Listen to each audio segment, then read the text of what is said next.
Ipinakita mo ang iyong sarili na may puot at pagmamahal. Naka-on at naka-off ang mga damdaming ito depende sa iyong mga conditioning. Sa kabuuan ng mga karanasan, sila ay sumasakit at nasasabik sa iyo, na pumukaw din sa iba. Sa pagbabalik tanaw, mayroon kang isa o higit pang pinagsisisihan. Ito ay isang pattern ng iyong emosyonal na kaguluhan. Sa ilang mga punto, ang mga negativity ay ipinakilala o pinatindi ng iyong mga reaksyon. Ano ang natutunan mo sa iyong mga negativity na nagsisilbi sa iyong pinakamababang kabutihan? Ang materialismo ay sapat o marami ngunit hindi ka pa rin masaya. Sa kaibuturan ng puso, ang isang hindi gumaling na trauma ay nananatili sa pananakit mo hanggang ngayon. Na napansin ng ilang tao na isinusuot mo ito sa iyong mukha. Ang takot, pag-aalinlangan o pareho ay pumipigil sa iyo na sabihin. Mukhang ligtas na walang gagawin. Sa kabila ng iyong nakaraan ay malupit o hindi makatarungan, ikaw lamang ang makakaharap sa panloob na labanang ito. Napakabata mo noon ay naghahangad ng mga bagay sa buhay. Nang maglaon, napagtanto mong may isang bagay na hindi karapat-dapat sa iyong pansin. Anuman ang haba ng iyong mga karmic cycle, wala ka pa ring buong larawan kung ano ang nag-uudyok sa iyong mga pagnanasa. Ang pag-iisa ng isa o higit pang mga sangkap ay mahirap dahil hilig mong mamuhay sa panlabas na sarili. Dapat mong tuntungan ng mabuti ang iyong intensyon. Ang gawa ng tao ay naglayo sa iyo mula sa hawakan ng tao. Ang iyong buhay ay may maling kahulugan din ng layunin. Dahil sa iyong pagpapalaki, ang iyong ideya ng pag-ibig ay nagbigay sa iyo ng lohikal, praktikal o pragmatikong pagpapahayag ng pag-ibig. Kasabay nito, ang iyong kaluluwa ay pira-piraso ng mga conditioning.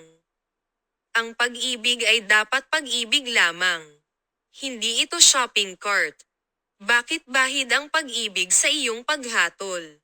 Maaaring gusto mong manatiling pareho lalo na para sa lahat ng magagandang bagay sa buhay.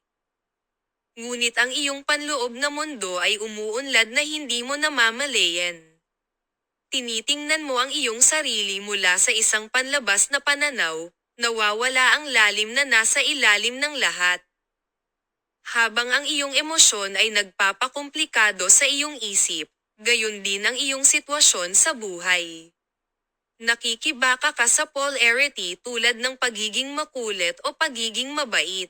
Ang iyong kasiyahan, na pumupuno sa madilim na bahagi ng iyong kaluluwa, ay nagsasalita din ng mas malakas kaysa sa iyong mga salita.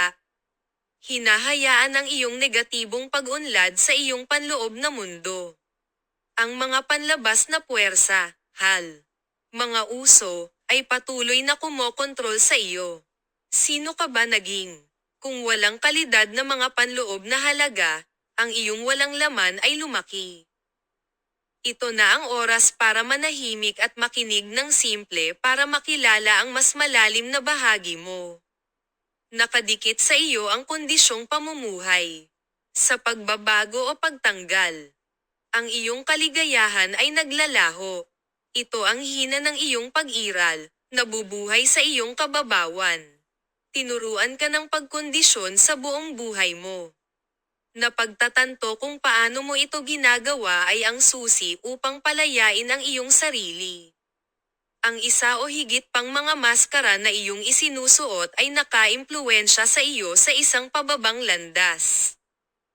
Upang maunawaan ito, kailangan mong ipakita ang iyong lahat ng buong katapatan. Walang madaling paraan palabas. Kapag ang mga palatandaan ng kakulangan sa ginhawa, stress, pagkabalisa, takot at pag-iwas ay nag-trigger sa iyo, sirain ang bawat hadlang na nagtatakip sa katotohanan tungkol sa iyo. Ang isang tunay na pagbabago ay kailangang magsimula sa iyong loob. Ang pag-ibig di umano ay walang hangganan, Ngunit gusto mo ang pag-asa na ginagawang hindi makatotohanan ang pag-ibig, tulad ng paghabol sa isang pantasya. Hindi mo maitatanggi na ang pag-ibig ay gumagawa ng tao upang maging tao. Sa kabila ng kadiliman sa pag-ibig, walang kahihiyan na magkaroon ng malusog, simpleng pag-ibig. Ang pag-ibig ay hindi kailangang komplikado tulad ng sa iyo. Ibinigay mo ang lahat para gumana ang isang relasyon. Kung sa huli, dahil sa isa o higit pang mga nasira na pangako, hindi ito gagana. Pagkatapos ang pag-ibig ay nagiging sama ng loob o puot. Sa paglaon, sa isang hindi nalutas na paraan, ang pag-move on ay hindi maghihilom sa iyong karma na nakatakdang maulit. Sa kalaunan, dapat mong tanungin kung paano ka nagmamahal dahil ito ay sumasalamin sa isa o higit pa sa iyong mga relasyon.